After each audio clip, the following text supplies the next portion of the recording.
Okay, so I'm going to show you how to float an item when you're hooping it. Oftentimes I use a pre-cut tearaway, and it's a pretty good consistency. I order them pre-cut in they're 8x8 squares from Amazon. Anyway, then I just, instead of putting my fabric in with it, whatever item I'm going to embroider in it, I just put the stabilizer into the hoop. Tighten it down.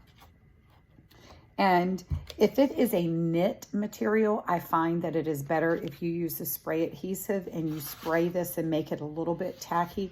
It's not as tacky as when you use the sticky paper. You can use the sticky stabilizer, but I found with the Brother, the needles get really gummed up in it. And I do know that they sell specific kind of needles so that they don't get the gum of the stickiness all over the needle, but that causes problems. Anyway, but you can spray adhesive right here and then stick it.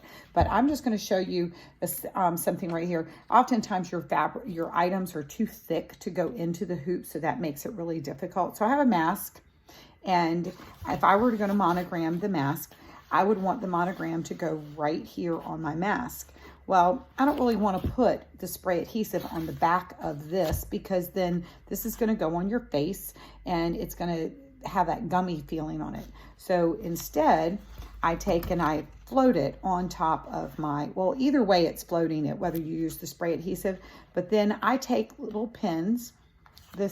I use quilter's length pins, because that works the best, and you got to do it as flat as you possibly can because you don't want to rip your stabilizer. And I'll put one there, and I'll put one here, and then then I probably will put one over here, because you want your surface as tight and as flat as can be. And this is all going to be out of your area of where you're going to embroider. And you could put one right there just to keep it. It's not going to really shift and move anymore, but I'm going to go ahead and just do it there just for you to be able to see. And that's what it means to float your item on your thing. But now your surface is nice to where you can embroider on it, and you can always check your space to make sure that you've got it within your sewing area. And then I would just put my monogram right there on my pineapple. And then when I took it away, I'd be able to pull it off, and then I'd go finish it up in the sewing machine. And that's it.